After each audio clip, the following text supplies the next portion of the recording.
Hello મિત્રો, good morning. આજની good morning થઈ ગઈ છે આપણે ઉત્તરાખંડમાં, કેમ કે આપણે નૈનીતાલ જતા એટલે રસ્તામાં સીધી પુરાવા ઉભા રહ્યા હતા, નૈનીતાલ જતા હતા.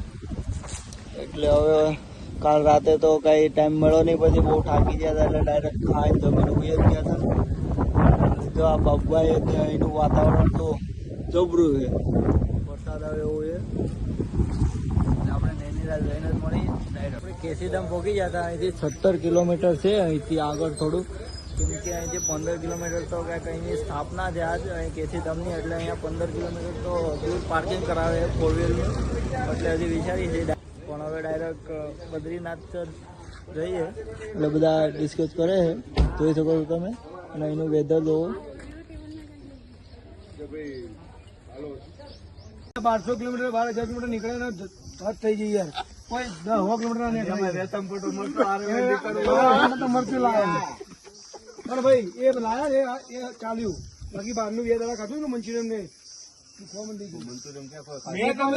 કીધું ને એમ કે ભાઈ જો તમે કોઈ મારી આટલું મોંઘી સાલ ન લેતા ઓટાડવા, હું સસ્તી સાલ લેજો.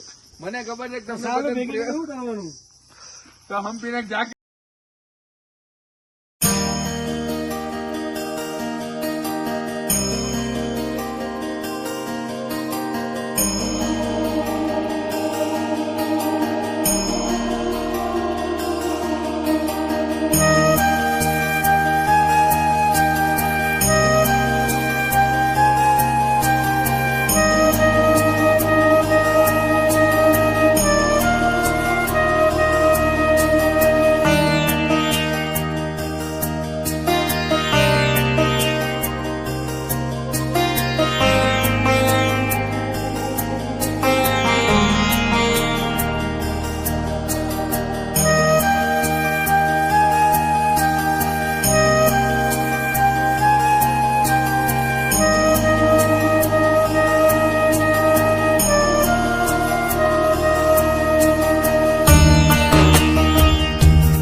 હેલો મિત્રો, બદ્રીનાથ જવા નીકળી જતા અને રસ્તામાં ઊભા રહી ગયા હતા એક જગ્યાએ, કેમ કે બદ્રીનાથ નજીક આવી ગયું હતું. 150 જેવું બાકી છે, હજી 150-200 જેવું, એટલે અહીંયા ઊભા રહી ગયા હતા ચા પાણી પીવા. તો બધા ઊભા હે. આ જો કેમ ઉતા હે, 800 માણસ ગાડીમાંથી ચા પીવાય નીચે ન ઉતારે. અને અહીંયા ઠંડુ વાતાવરણ થઈ ગયું છે મસ્ત, એટલે હવે સ્વેટર કાઢવા પડશે બેગમાંથી, ટોપી વોપી કાઢીને હવે કરવું પડશે, કેમ કે ઠંડી લાગવા મળી, બહુ બરફ પણ દેખાવા મળ્યો. આગળ મળીએ આપણે. હેલો મિત્રો, ગુડ મોર્નિંગ. આજની ગુડ મોર્નિંગ થઈ ગઈ છે આપણે બદ્રીનાથમાં, કેમ કે કાલ રાતે પહોંચ્યા હતા એટલે કંઈ ટાઈમ મળ્યો નહોતો, એટલે અત્યારે હોલમાં ઉઠીને શૂટ કર્યું છે. 6:30 વાગ્યા છે, કેમ તો ઘણું અંજવાળું થઈ ગયું છે. બરફ પણ દેખાય, ઠંડી પણ સારી પડે, કેમ કે ગરમી ખાઈને આવ્યા હતા એટલે ઠંડીના વાતાવરણમાં મજા આવે છે. અને આપણે હવે દર્શન કરવા જવાનું છે. બહુ લાંબી લાઈન હોય છે બધા એમ કહે છે, પણ જોયું જાય.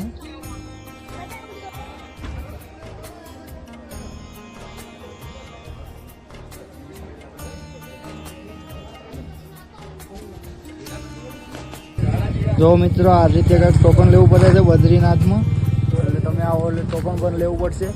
અને અહીંયા જો આ રીતનું છે, અહીંથી માણા ગામ જવાય, ભારતનું પહેલું ગામ એવું કહેવાય છે. અને બધા દર્શન કરવા જઈએ. જો મિત્રો, આ રીતની નદી જાય છે અને આર્યું મંદિર અહીંની સામેના કાંઠે છે. અને ટ્રાફિક પણ એટલો જોરદાર છે, જોઈ શકો છો તમે. હેલો મિત્રો, આપણે દર્શન કરીને આવી ગયા. હવે રૂમ બાજુ જાય છે, બધા જાય છે. થોડુંક ટ્રેક હતો, ખાલી ચડવાનું હતું થોડું હોટલનું, તો આવડે થાકી જાય. જો આવે છે બધા, અને એનું વેધર જો ઠંડુ ઠંડુ મસ્ત છે. હવે ડાયરેક્ટ કેદારનાથ જઈને મળીએ. હેલો મિત્રો, આપણે બદ્રીનાથ દર્શન કરી લીધા છે અને હવે બધા ગાડીઓ સાફ કરે છે એટલે કેદારનાથ જવા માટે. જોઈ શકો છો તમે, એક ગાડી અશ્વિનભાઈ સાફ કરે, હાર્દિકભાઈ બધા આમથી આમ રખડે છે બધા. લે, એમાં થોડું ચડવાનું હતું યાર. અરે 2 કિલોમીટર ચાલવાનું હતું. હે ને, જો આ મયુરભાઈ અંદર નું સાફ કરે, ધૂળઝાડા કરે છે. અને અમારે આ પોલીસ કામ કરવાના કેવું? હા, અને અમારે આ સાફ કરવાનું છે કેમ કે થોડોક માટી થઈ ગયું છે. આદિ યોગી જો આ બીજી ગાડી સાફ કરે છે પિન્ટુ આકા. હા, દાભાઈ ઉભા રહ્યા હો. કઈ કોમ કરતા નહીં. હા.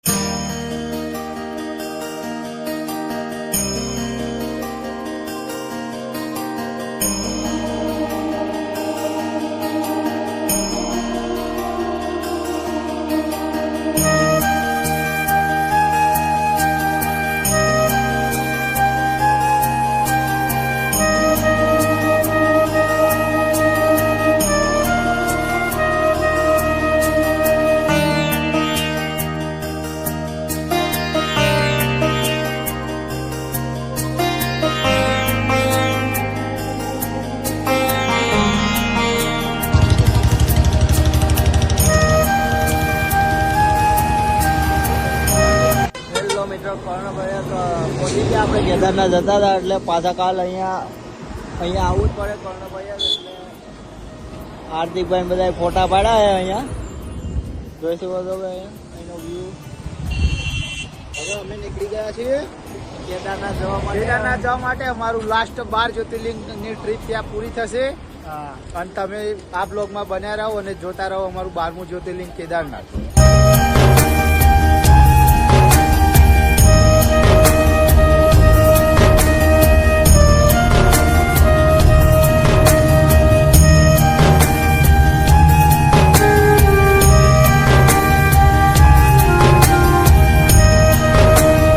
હેલો મિત્રો, હવે આપણે કેદારનાથ જોઈએ કેટલું 75 કિલોમીટર, કેમ કે હવે આપણે કેદારનાથ પહોંચી જવાનું છે.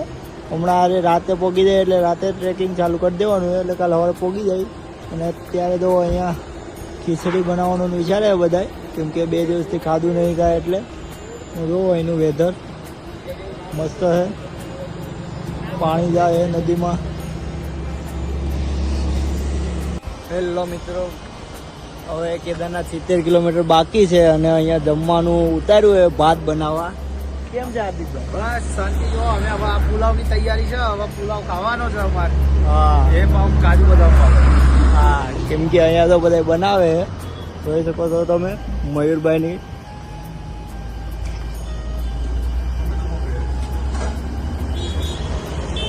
હેલો મિત્રો, જો આ રીતે બધા બનાવવા મળ્યા છે, કેમ કે આજ રાતે ટ્રેકિંગ ચાલુ કરવાનું છે. રાતે જો આ બાવાજી હુતા છે અને આ બધાને થોડું શીખવાડે છે.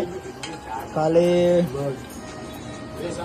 હા, રેશમ પત્ર નાખ્યો છે કેમ કે તીખું થાય એટલે ચિરાગભાઈ ને મયુરભાઈ બનાવે છે.